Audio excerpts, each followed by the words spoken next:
بسم الله والحمد لله والصلاة والسلام على رسول الله وعلى آله وصحبه ومن والاه ما بعد. جماعة المسلمين, respected viewers, السلام عليكم ورحمة الله وبركاته. أهلا وسهلا ومرحبا بكم جميعا أينما كنتم. Welcome to each and every single one of you, wherever you might be. This is our program, Palestine, the Holy Land.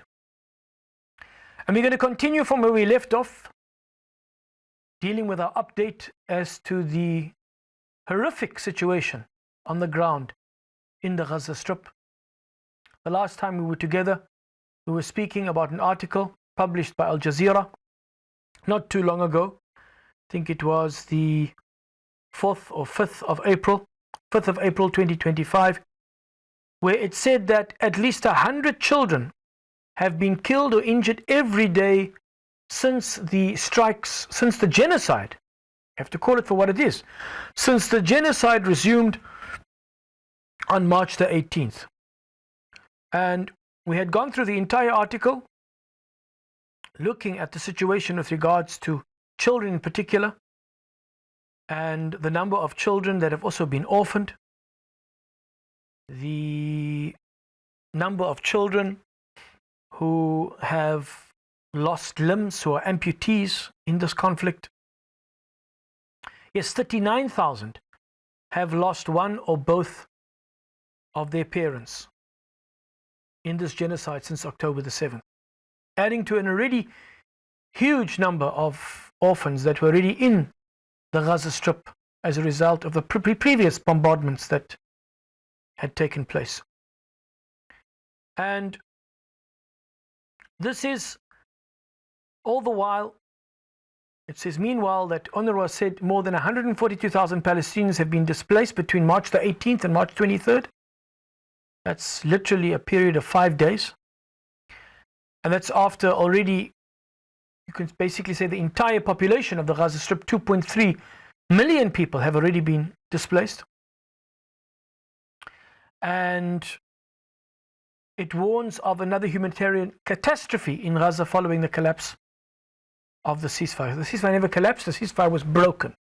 In fact, there was nearly a 100% ceasefire in place, as Tanya Haj Hassan testifies to the fact that as a doctor, she was in Gaza, they were always receiving casualties, even during the ceasefire, even when the hostages were being exchanged. They were always receiving casualties. It's just that now those casualties have increased multiple fold.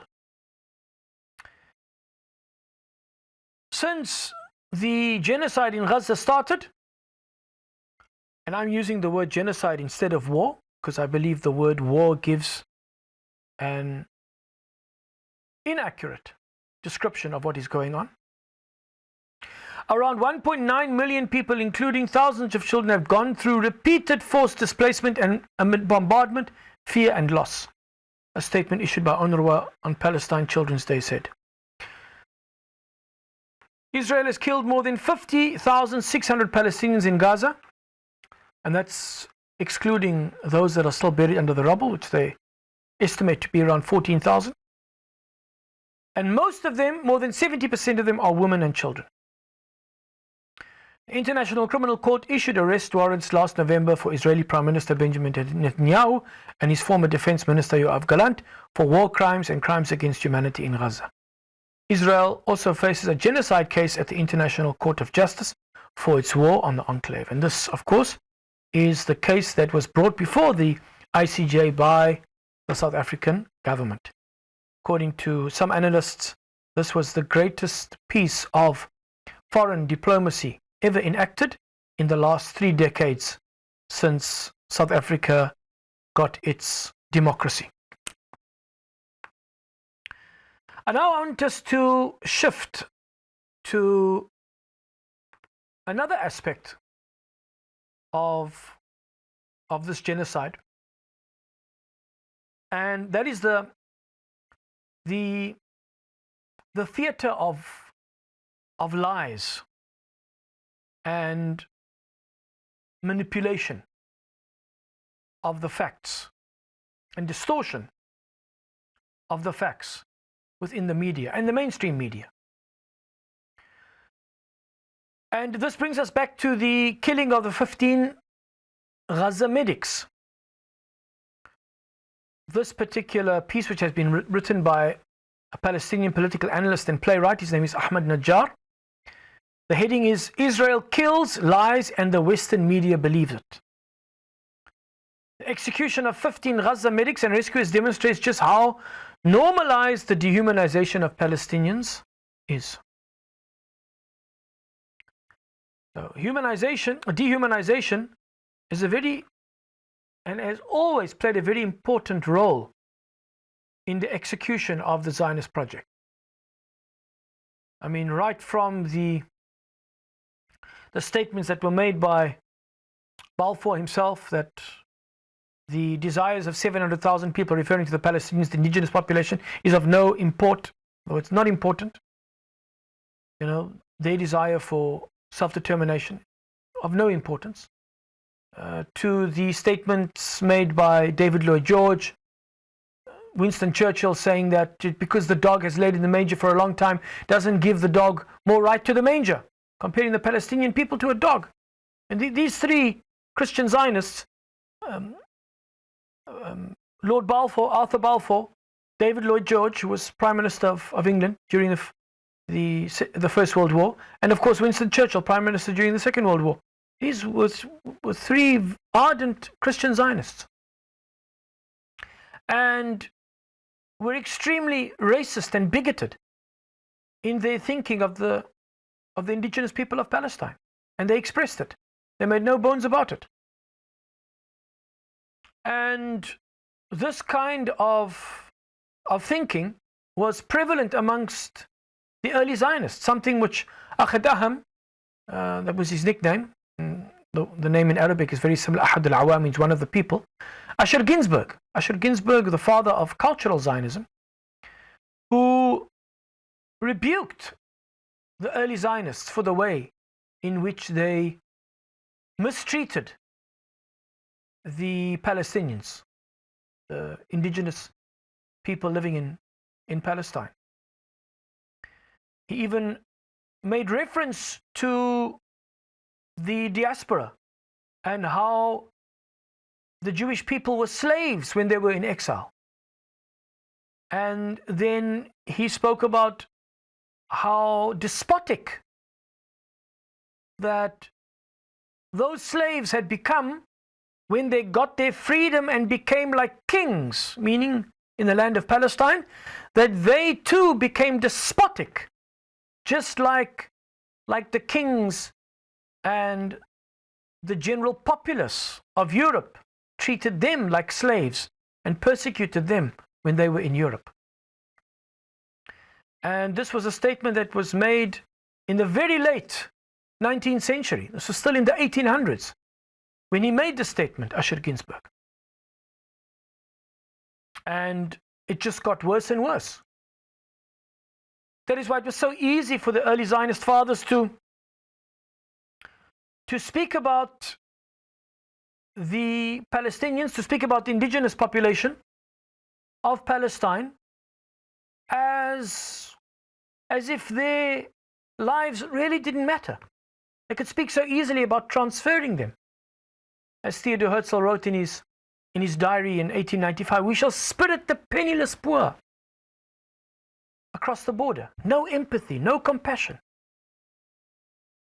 Ben Gurion said the Palestinians or the Arabs will have no other choice but to flee. The father of revisionist Zionism, Zev Jabotinsky, he said, let the American Jews pay $500 million. Speaking about Zionist Jews here, of course. Because we'll never conflate Judaism of exile to this new so-called Zionist Judaism.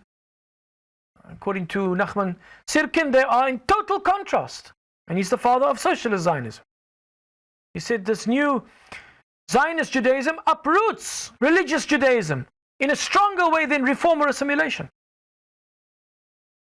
But they all had this, perhaps we can exclude, somebody like Asher Ginsberg, who had more, even though he was an ardent supporter of the Zionist project, but he believed that it would be essential to, even though it was impractical, because you cannot have mass immigration of a foreign people to another people's land and expect to live in peace and harmony. That is what he expressed. Asher Ginsberg, he expressed the desire to live in peace and harmony with the local population. But it was impractical because it was never going to happen. No people. That is why I mentioned the other day that, you know, these people in Europe that are pro-Israel, at the same time we find them to be vehemently anti-immigration. And those two don't go together. Because if you're pro-Israel, you must be pro-immigration. Because the Zionist state of Israel that was set up in 1948, could never have happened without mass immigration, unrestricted immigration. And that's all the Arabs were asking for. Even during the times of the Ottomans, in the 1880s, there was already a cry from the indigenous Arabs that this mass immigration must be stopped. And I mean, it was nothing compared to the mass immigration that came later in the 30s and then in the 40s, and what has been happening ever since 48. And there was always this attempt to paint the Arabs in the worst light, and to always think of them and perceive them as being almost subhuman, wal-'iyadhu billah. This is exactly what the Nazis did to the Jews in the Holocaust. I've told the story a number of times about what happened in Treblinka. Treblinka, one of the worst extermination camps, Nazi extermination camps in Poland, where it is estimated about 900,000 Jews were gassed and then buried and then dug up and incinerated, having their bones crushed and the powder of the bones emptied by the labor Jews, the Jews had to work. Those were called the labor Jews, the Jews that were kept alive to do the dirty work of the Nazis. They had to crush the bones and then go and empty those bags of bone dust into the river. The Nazis at least tried to hide the horrific crime of the Holocaust that they executed against the Jewish people. And the commandant of Treblinka, who was eventually captured, he went to, I think it was to Argentina. I'm just trying to think of his name now. I've mentioned it so many times on this program. That when they captured him, they still interviewed him. And Stengel was his name. Stengel. Trying to think of his first name, but his surname was Stengel. And they asked him, why did you still have to dehumanize, humiliate, degrade the Jews? He said, his answer was, it made it easier to kill them. So I don't know if this has been the Zionist intention all along, that by dehumanizing the Palestinians, I mean, it's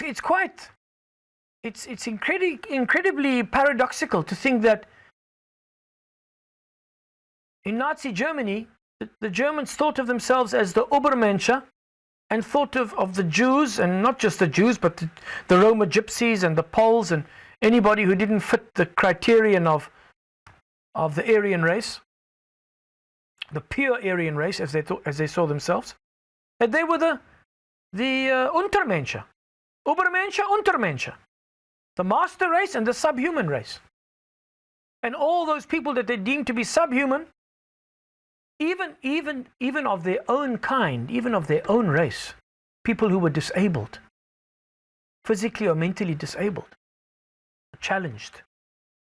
They even had places where they would do experiments and kill these people because they saw them as being inferior, as being subhuman.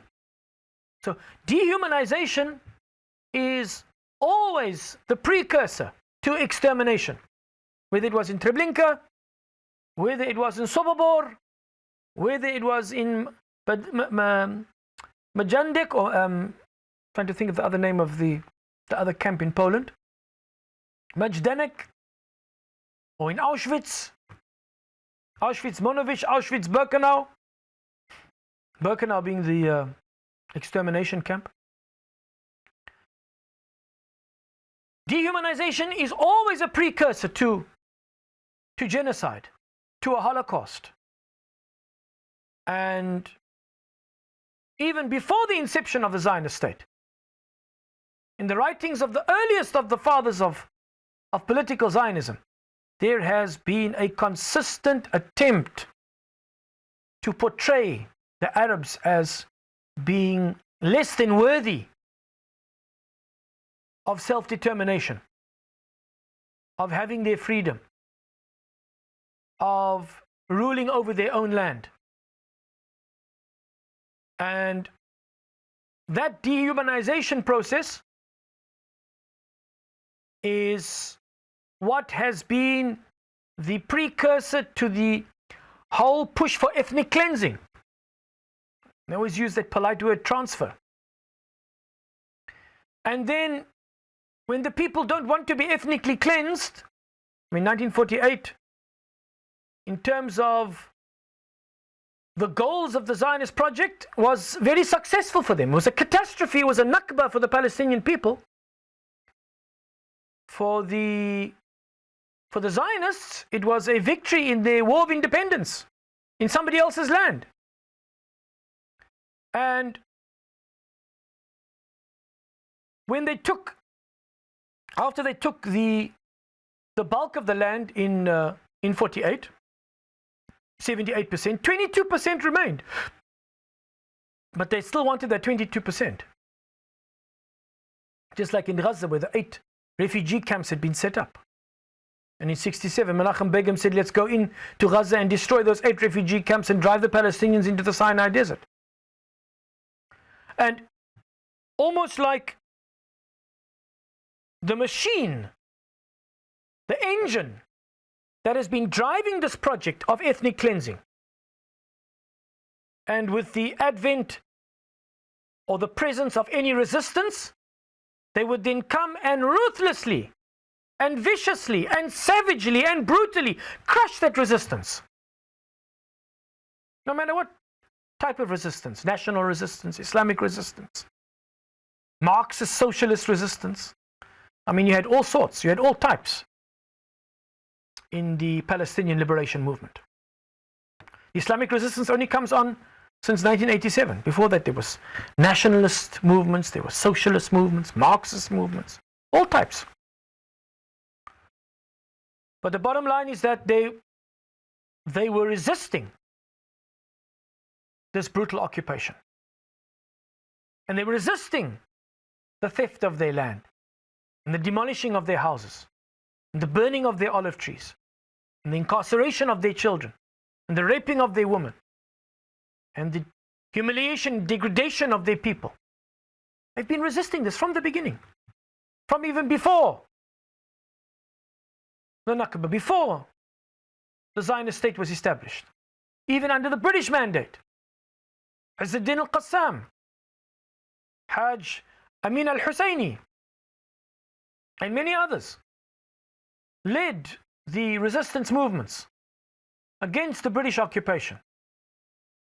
And then when the British abandoned the mandate and literally handed it over on a silver platter or golden platter, whether directly or indirectly doesn't matter, they were the cause that it ended up to be that way. They crushed the back of the Palestinian resistance in the Great Revolt of 36 to 39. The Palestinian Rebellion, the Great Arab Revolt as it's called, between 1936 and 1939, that was when Britain brought an extra 100,000 troops and broke the back of the Palestinian resistance. So that when the Nakba took place, the Palestinians were ill-equipped to defend themselves. And those ragtag regiments that were sent by some of the Arab countries, they could hardly do anything. The Zionists were far better equipped, they had far superior numbers, and the Jordanians at the end of the day, Avishleim wrote a book about this, how the Jordanian government at the time made a deal with the Zionists in exchange for the West Bank. And Gaza ended up with the Egyptians. And in 1967 they lost that. They were defeated before they even wiped out their eyes from sleep, from heedlessness, from carelessness. The Zionist Air Force had destroyed the air bases of 5 or 6 Arab countries in a few hours. And that so-called particular war, the 6-day war, only took 6 days. So, what has been the machine, the engine, that has been driving the Zionist project, which keeps them focused on ethnic cleansing, and when there's resistance, on genocide, on massacres, on targeted assassinations? I mean, the Islamic resistance, what is left of their leadership? What is left? You can literally count them perhaps on one hand. I mean, compared to what there was. But because it's a liberation movement, and I think if we're looking for an alternative for the word war, this is a liberation struggle. The ANC and the PAC and the UDF and all the other parties that were in the liberation struggle in South Africa will know what I'm speaking about. This is a liberation struggle. This is a struggle for freedom, a struggle for liberation, a struggle to break the yoke and the chain of oppression and brutal occupation that has been around the necks of the Palestinians for more than 100 years. Keep that in mind. And what keeps the level of violence and savagery and no mercy and no consideration, absolutely no empathy. And this is not just in the leadership. Just listen to the way that the general so-called Israeli society thinks of Palestinians and how they speak about them. Yoav Gallant said very clearly on the 8th of October, I think it was, that we are dealing with human animals. That's not just Yoav Gallant or Netanyahu, the war criminal, or any of the other leadership of the Israeli government, or even in the army and the intelligence services. No, this is the general. We don't paint everybody with the same brush, but this is the general overwhelming public opinion about the Palestinian people. Dehumanization, thinking of them as subhuman. This is the engine that drives the machine, that drives the vehicle of the Zionist project. Let's go for a break and we'll be back shortly thereafter. Bi-idhnillahi ta'ala. Wassalamu alaikum wa rahmatullahi wa barakatuh. Bismillah, alhamdulillah, wassalatu wassalamu ala rasulillah wa ala alihi wa sahbihi wa man wala amma ba'd. Muslimin, respected viewers, once again, assalamu alaikum wa rahmatullahi wa barakatuh. Just before the break, we were speaking about the engine that continues to drive this Zionist project of, I think it's, what's her name? Phyllis Bennett, an American author, has written extensively on this topic. And something that I spoke about for months on end, which is the whole idea of ethnic cleansing, of transfer, of displacing the Palestinians, of moving them out of Palestine, which in itself, I mean, even the idea is genocidal, because when you do that, you destroy a people. And genocide is destroying a people in part or in whole. And we've looked at the statements of so many of the early Zionist leaders. The most consistent in transfer was Israel Zangwill, and following him, we could say Vladimir Ze'ev Jabotinsky. And after him, Rabbi Meir Kahane. Kahane, who wrote his famous book in, I think, 81, he said they must go, meaning the Arabs must go. They must clear out. They must get out of Eretz Israel, what they call Eretz Israel, what we call the land of Palestine, the Holy Land. And why we call it Palestine? Because geographically it's Palestine. It has been for the last 2,000 years. The Byzantines divided it into 3 provinces: Palestina Prima, Palestina Secunda, Palestina Sultaris.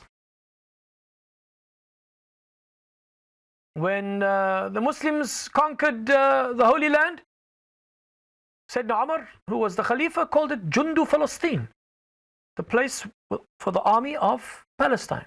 The regiment of Palestine is based, Jundu Palestine. And if we look at maps, the maps of the Mamelukes, Palestine it's called. The Ottomans that ruled much of the Muslim world for more than 600 years, Palestine, the land of Palestine. So geographically it's Palestine. Religiously for us it is Al-Ard al-Muqaddasa, it is the Holy Land. And with the advent of the Balfour Declaration on the 2nd of November, promising to establish a so-called national home. In the meantime, they always wanted a state, but Chaim Weizmann said, okay, let's accept it like that. It's a stepping stone. Moses Gaster was totally against the idea of giving in, not asking for a state, but asking for a national home. Chaim Weizmann said it's only a stepping stone. Just like when in the Peel Commission, 20% was offered to the Zionists. David Ben-Gurion wrote to his son and said, this is only a stepping stone to us owning or taking possession of the whole land. So it's always been their intention to take possession of the whole land. In actual fact, revisionist Zionism includes the east bank of the Jordan River as well. If we look at the borders of the old Hashmonean dynasty, including the land of the Ammonites, the Moabites, and the Edomites. Edomites, not Ebionites, sorry. Edomites, Ammonites, Moabites, and Edomites. In fact, Herod was an Edomite, and that's why the Jews never saw him as a real Jew, because it is said that his ancestors in Edom were forcibly converted to Judaism. Wallahu alam, and Allah subhanahu wa ta'ala knows best. But so the Zionist project, they've always wanted the whole of Palestine, even parts of the east bank of the Jordan River. And that's why Jabotinsky called his movement revisionist Zionism, because when the Zionist leaders gave in to the British just to take from the river to the sea. And this whole idea from the river to the sea, it doesn't come from the Palestinians, it comes from the Zionists themselves. The Likud party, which was formed in 1973, I think their manifesto in 77 says that from the river to the sea shall only be Israeli, meaning Zionist sovereignty. No sovereignty, no. That's why up to now, and the Likud party, which was formed in 1973 by Ariel Sharon and Menachem Begin, both terrorists, by the way, designated terrorists. Menachem Begin took part in or basically he was the leader of the Irgun when they assaulted Dir Yassin. This was one of the 3 Zionist militia groups that partook in many terrorist activities. First you had the Haganah, then from the Haganah the Irgun broke away, and from the Irgun the Lehi, or so-called Stern Gang, broke away. They were responsible for the assassination of Lord Moyne and Count Bernadotte, and for the blowing up of the King David Hotel. 92 British officials were killed in that bomb blast. And I was speaking to a friend from England. He said that's the reason why the Queen never ever visited the Zionist state. Never ever did Queen Elizabeth II, the longest reigning monarch in British history, she never ever visited the Zionist state because of the terrorism that had been committed against the British during their mandate in Palestine. And so it was Menachem Begin and Ariel Sharon that set up the Likud in 1973. Both of them were very much influenced by Jabotinsky. And Benjamin Milwalski, I don't know if I'm pronouncing his original surname properly, he was Milwalski and then he changed it to Netanyahu. Imagine, Netanyahu in Hebrew means chosen by God. La hawla wa la quwwata illa billah.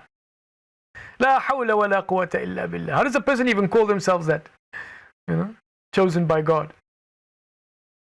Anyway, so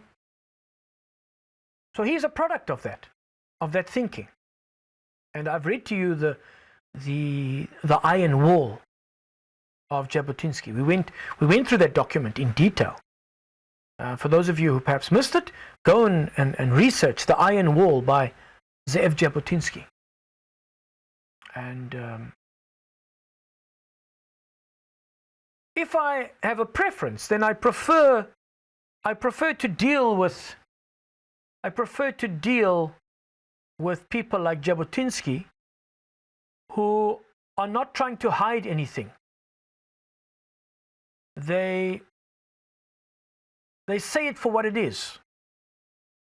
Jabotinsky made no bones about the fact that the Zionists want the whole of the land and they want to ethnically cleanse the land of its indigenous population. They made no bones about it. Ben-Gurion had been quite vocal at times on the same line as Jabotinsky, but after the Nakba, he tried to create this myth that the Arabs had run away and left of their own accord. And he even got young historians to rewrite the history.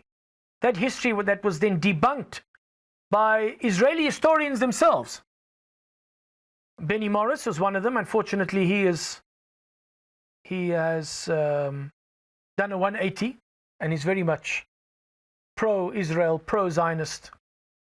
But some of the others like Ilan Pape and Avi Shleim, who are vehemently anti-Zionist, they debunked this fake history that Ben-Gurion put forward. But Jabotinsky and those that followed him, like Rabbi Meir Kahane, was assassinated in New York and was even banned by the Knesset at one stage. And it's these right-wingers, you know, whether they be such a thing, because Zionist society is pretty much united on the basics of the Zionist project. Methodology, they perhaps differ in terms of the methodology, how it should be executed. And it's from Meir Kahane that we get the likes of Itamar Ben-Gvir and Bezalel Smotrich.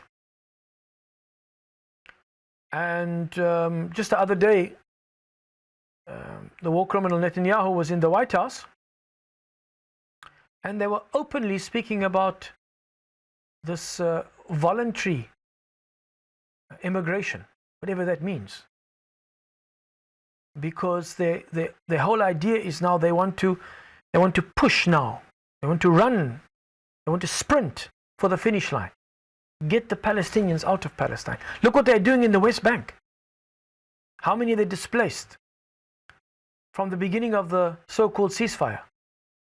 How many they've killed up to 1,000 since 7th October in the West Bank. How many they've imprisoned. How many houses they've demolished. There's a push now. And from the beginning, up until now, with no change, something that has been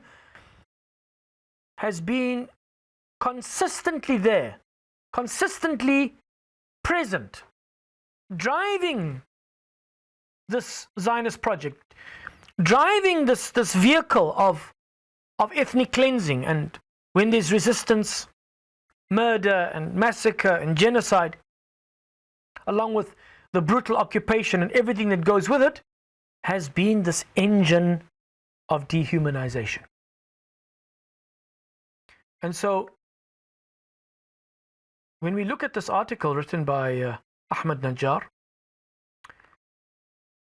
he says here that 15 members of the Palestine Red Crescent Society and Civil Defense were killed. So we've already covered the topic of the killing of the medics, but what he's talking about here is how the Western media, or how the Zionist entity has lied, how the Western media have consistently believed the lies of the Zionist state, and how this demonstrates the normalization of the dehumanization of Palestinians. Dehumanization? Franz Stengel, that is his name. Franz Stengel. Sorry, his name slipped my mind, but Franz Stengel was the commandant of the extermination camp of Treblinka that exterminated 900,000 Jews. When they asked him, why did you have to dehumanize them, humiliate them, degrade them? What did he answer? It made it easier to kill them. It made it easier to kill them. Well, perhaps over a longer period of time, and sometimes in a direct way, others in an indirect way, but it's certainly in a direct way since the 7th of October.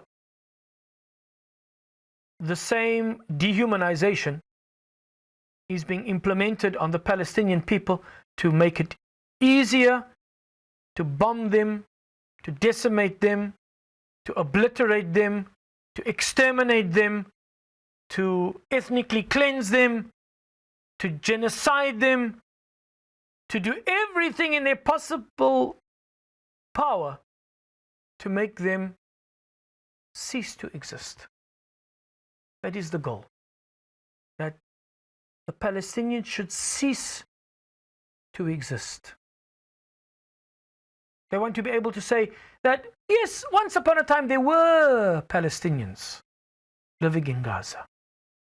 And there were Palestinians living in the West Bank, but they're no longer there. They left. They voluntarily migrated. They immigrated. Because their whole thing is that in fact, what do they say? They say there's no such thing as a Palestinian. This is something that is even uttered by these crusaders in the White House. Marco Rubio and Elise Stefanik and Pete Hegseth, these crusaders that have a hatred for Islam and for Muslimin and are ardent Christian Zionists that want to see the Zionists controlling and owning and ruling over the whole of the Holy Land. For they believe that through that, and only through that, will the Messiah return. And then the Jews must either convert to Christianity or they themselves will be killed. This is the mad world we live in. This is the insane world that we live in. So, dehumanization. Franz Stengel, what did he say? When he was asked, why did you dehumanize them? He said it made it easier to kill them. Well, in this case, it's made it easier to do everything that they can possibly do to the Palestinians that will cause them to cease to exist. So he uses us as an example. That not fighters, not militants, not people hiding rockets or weapons. They were aid workers, humanitarians, medics who ran towards the injured when bombs fell, people who gave their lives trying to save others. On March 23rd in Rafah in southern Gaza, Israeli forces targeted a convoy of ambulances and emergency vehicles. 8 Red Crescent staff, 6 from the Palestinian Civil Defense, and 1 United Nations staff member was slaughtered. The Israeli military claimed the vehicles were unmarked and suspected of carrying militants. But that was a lie. footage retrieved from the phone of Rifat Radwan, one of the murdered medics, shows flashing red lights, clearly marked vehicles and no weapons in sight. Then heavy Israeli gunfire. Rifat's body was later found in a mass grave, along with 13 others, some of which bore the signs of execution, bullets in the head or chest, and the hands bound behind their backs. Even in death, they had to prove that they were aid workers.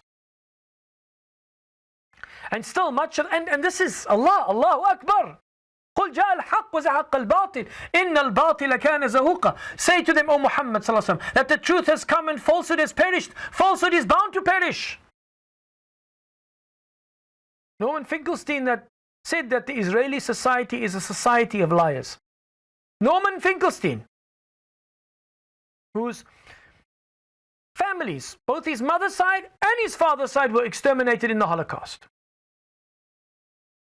And he says that the Israeli society is a society of liars. They accepted a lie that was once upon a time told by 3 Christian Zionists, Keith Alexander and the 7th Earl of Shaftesbury and Reverend Blackstone. That was during the 1800s, early 1800s. That Palestine is a land without people for a people without land. Well, even Israel's Zangwill discovered that that was a lie. But still, he found a way. He found a way to stay focused, especially and only when it was possible. Because before the Balfour Declaration, Zangwill was looking at Argentina, was looking at Uganda, was looking at all sorts of places, even some place in America, to create a state for the Zionist Jews. But it was only when the Balfour Declaration came through on the 2nd of November that he jumped on the bandwagon, and he was the most consistent of all the Zionist forefathers of political Zionism. He was the most consistent in advocating for transfer. He said the Arabs must trek, using the term used for the Afrikaners when they trekked from the Cape Colony up to the Orange Free State and to the Transvaal. So the truth has come and falsehood has perished. All of these lies will perish and the truth will prevail. It's the nature of truth. And still much of the Western media reported Israel's version first. Israel says, the idea of states. I mean, what are you dealing with here? What are you dealing with? And the Western powers are all guilty by association. They've associated with themselves. They've allied themselves to this criminal project. And that makes them complicit in the crimes of this transnational criminal organization. And still much of the Western media reported Israel's version first. Israel says, the idea of states, a military source tells, these carefully worded lines carry more weight than the blood-stained uniforms of the Red Crescent, more than the evidence, more than the truth. This is not new. This is not an isolated mistake. This is a system. This is what? This is a system. A system in which Palestinians are presumed guilty. I mean, you have a large section of the Israeli society calling them all terrorists. Men, women and children. The whole lot of them. A system in which hospitals must prove they are hospitals. Schools must prove they are schools. Children must prove they are not human shields. A system in which our existence is treated as a threat. I saw a brilliant interview, Joe Rogan podcast, check it out. David Smith versus Douglas Murray. David Smith versus Douglas Murray. Just watch it. The ridiculous, the insane. These are people who have no sense. This idea that if somebody goes to somebody else's house and they kill a person in that house, then the family of the people in that house, they then go and look for the murderer. and they discover that the murderer is hiding in a sky-rise building, let's say a 20-story building, where there are perhaps, a couple of hundred or even more than 1,000 people living. And he can't get to the murderer, so what does he do? He blows up the building. And he kills 1,000 people for one. In fact, before 7th of October, that's exactly what Itamar Ben Gvir said. He said, for every one Jew, and I use that term relatively, he says Jew, I say Zionist, because you can never be a Jew on the Judaism of exile and be a Zionist at the same time, as I've proved time and time again. What did Ben Gvir say? He said, for every Zionist they kill, I'm using the word Zionist, he said, they will kill 1,000 Palestinians. Those were his words, after he was appointed as Minister of Security. For everyone, we'll kill 1,000, he said. So imagine, take any Western country and paint a scenario for them. Somebody's killed in their home, the family of that person who was murdered, they then track down the murderer, he's staying in a building, they can't get to him. So what do? They bring down the whole building. They blow up the whole building with everybody in it. And they say, the murderer was using all the other people in the building as human shields. Inna lillahi wa inna ilayhi raji'un. La hawla wa la quwwata illa billah. Al-Ali al-azim. Wa ufawwidu amri ila Allah. Inna Allah basirun bil ibad. This is the nonsense. This is the rubbish that we continuously and consistently and perpetually hear being regurgitated on the mainstream media platforms. And now we are almost 200,000 that have been killed. 200,000 later. 200,000 later. And they're still regurgitating the same rubbish, the same nonsense. That's according to the Lancet. Between 180 and 200,000. That's both directly and indirectly killed. Including those whose bodies have been recovered, those who are hidden under the rubble, and those who have died as a result of disease, starvation, torture, and you name it. That's all we have time for today. Allahu Akbar. Walillahi alhamd. Allahumma salli ala Sayyidina Muhammad. وعلى سيدنا محمد وأصحابه وبارك وسلم وآخر دعوانا أن الحمد لله رب العالمين والسلام عليكم ورحمة الله وبركاته.